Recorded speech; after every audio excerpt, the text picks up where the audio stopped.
mwanzo wa makanisa ya Kipentekoste. Unajua ili jina halikuwepo kitambo. Jina lililokuwa likitumika kwa makanisa ya Jumapili ambayo sio Roman Catholic ilikuwa ni Protestant. Lakini imekuja kuwepo sasa hivi makanisa yanaitwa Pentecost. Pentecost maana yake nini? Maana hata ukiwauliza wanaosema wanasema ni kwa sababu ya Roho Mtakatifu, siku ya Pentecost. Lakini ninaomba tuweze kusoma maandiko ndugu yangu, hakuna uhusiano wa Pentecost na Roho Mtakatifu. Haupo kabisa. Haupo kabisa. Hebu sikiliza kitu kimoja, ndio kuanzia leo ujue maana halisi ya kanisa kubebwa kama Pentecost. Huu ni mpango. Hebu sikiliza kidogo. Tutasoma kitabu cha Matendo ya Mitume sura yake ya 2. Hii hapa ndio inayotumika, lakini nitakuja kukuonyesha namna inavyotumika. Inatumika vibaya tu, lakini hakuna uhusiano wa Roho Mtakatifu na Pentecost. Mwanzo hata kuwepo kwa Pentecost kwamba Roho wa Mungu alishuka, basi tungetegemea kuanzia hapo jina Pentecost lingeanzia kwa kanisa. Maana hebu tusikiliza, tusome sura ya 2 ya kitabu cha Matendo ya Mitume. Anasema hata ilipotimia siku ya Pentecost, walikuwa wote mahali pamoja. Kukaja ghafla toka mbinguni uvumi kama uvumi wa upepo, na nguvu ukienda kasi ukaijaza nyumba yote waliokuwa wameketi.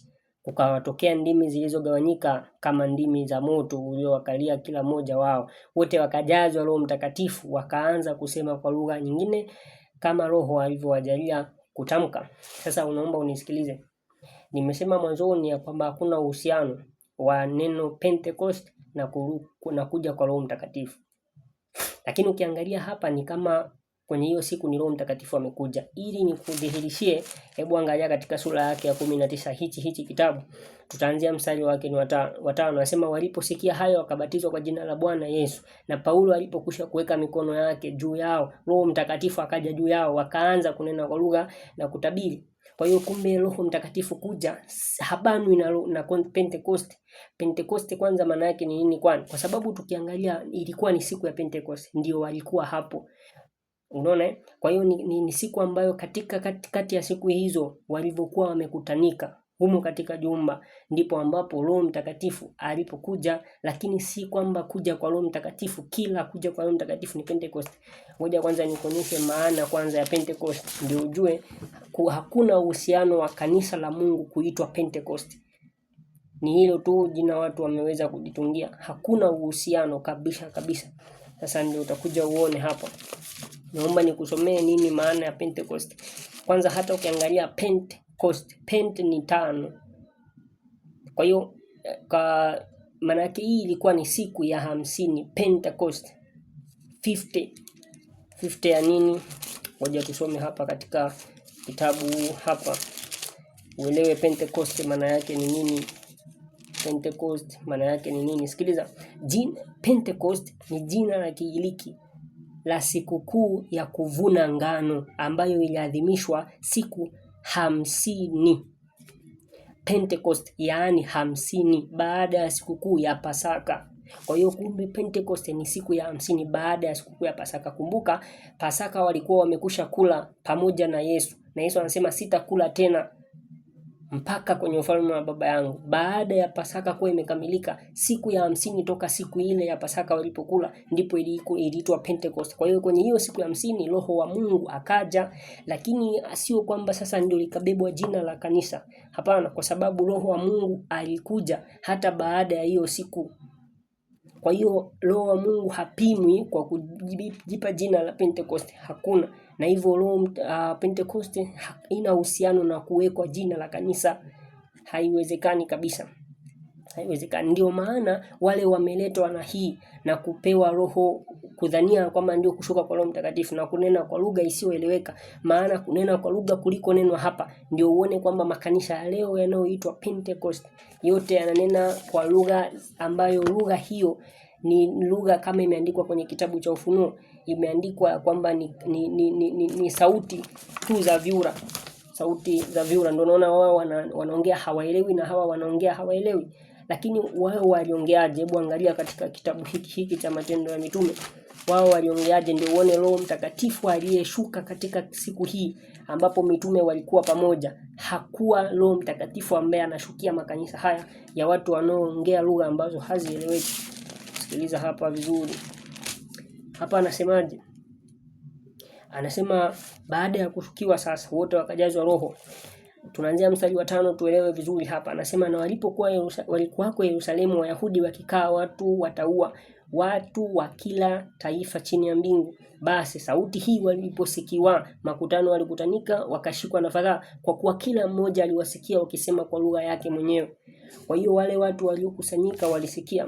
Kama kulikuwa kuna mtu alikuwa, kwa sababu hapa makabila yao na lugha zao walizokuwa wanazungumza zimeelezeshwa hapa, mpaka Waarabu walihudhuria katika mstari wa 11. Kwa hivyo hata Waarabu walisikia hawa Wayahudi wakiongea kama kwa Kiarabu, maana wao walielewa kwa Kiarabu. Sasa kama watu wanaosema leo wameshukiwa na Roho Mtakatifu kama kwamba ndio kanisa la Pentecost, na alafu wanaongea lugha ambayo hata wao tu wenyewe hawaelewi na wale wako hapo hawaelewi, huyo si Roho wa Mungu kabisa kabisa. Si Roho wa Mungu. Maana tumekusha kupewa kama Wakristo tunaoamini Biblia, tumepewa katika kitabu cha Yohana wa kwanza tahadhari ili tuweze kujua kuna roho wa upotevu na roho wa utukufu, roho wa Mungu. Hawa ni roho wawili tofauti kabisa. Hebu angalia hapo katika kitabu hiki cha Yohana wa kwanza sura yake ni 4. Tukianzia mstari wa 1, baadaye tutasoma mwingine. Anasema, wapenzi, msiamini kila roho, bali zijaribuni hizo roho kwamba zimetokana na Mungu, kwa sababu manabii wa uongo wengi wametokea duniani. Kwa hiyo si kila roho ni kuamini tu, huyu ni Roho Mtakatifu, hii roho ni kutoka kwa Mungu. Hapana, tumepewa tahadhari na maandiko. Lakini mstari wa 6 anasemaje? Anasema sisi twatokana na Mungu. Yeye amjuae Mungu atusikia. Yeye asiyetokana na Mungu hatusikii. Katika hili twamjua roho wa kweli, tunamjua roho wa kweli na roho ya upotevu. Kuna roho wa kweli na roho ya upotevu. Kwa hiyo hapa lazima watu waweze kuwa makini sana. Na ukiangalia huyu roho ambaye huwa anatokea, ndio watu wanapewa wengine wanapewa roho wakianguka. Hakuna roho wa Mungu ambaye akimwingia mtu anamuangusha. Hamna. Ndio unaona tu hiki kipengele hiki cha Matendo ya Mitume sura yake ya 2 inabana kabisa. Yaani inatoa ukweli ambao hauwezi ukapingamana kabisa. Hebu angalia hapa katika kitabu hiki cha Matendo ya Mitume, ndio ujue baada ya kuingiwa roho hakuna kati ya hawa mitume alianguka. Hayupo. Mstari wa 14 anasemaje? Lakini Petro akasimama pamoja na wale 11, akapaza sauti yake akawaambia, enyi watu wa Uyahudi na nyinyi nyote mkao Yerusalemu, ijueni jambo hili mkasikilize maneno yangu. Kwa hivyo walikuwa wakitegemea mtu aongee, lakini baada ya hapo Petro akasimama. Hakuna aliyeanguka. Hakuna aliyeweza kuanguka hata mmoja.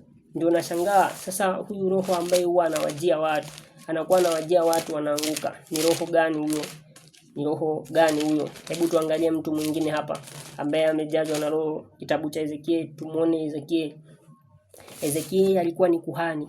Baada ya kupewa unabii, baada ya kwenda uhamisho, akapewa unabii na Mungu. Roho wa Mungu akamjia. Sikiliza sura ya 2. Anasemaje? Akaniambia, mwanadamu, simama kwa miguu yako nami nitasema nawe. Mstari wa 2 anasemaje?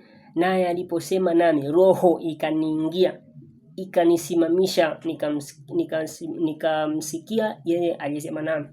Kwa hivyo Ezekiel akipata Roho Mtakatifu alisimamishwa, si kwamba alikaa au alianguka. Hapana. Ukiona kuna kuanguka, hapo hakuna roho wa Mungu.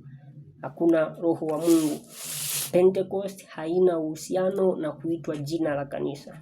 lakini pia hakuna uhusiano na kwamba eti ndio siku tu roho wa Mungu anakuja. Roho wa Mungu anaweza kuja siku yoyote, tena kumjia mtu yoyote kwa wakati ambao Mungu amekusudia. Mungu ameweza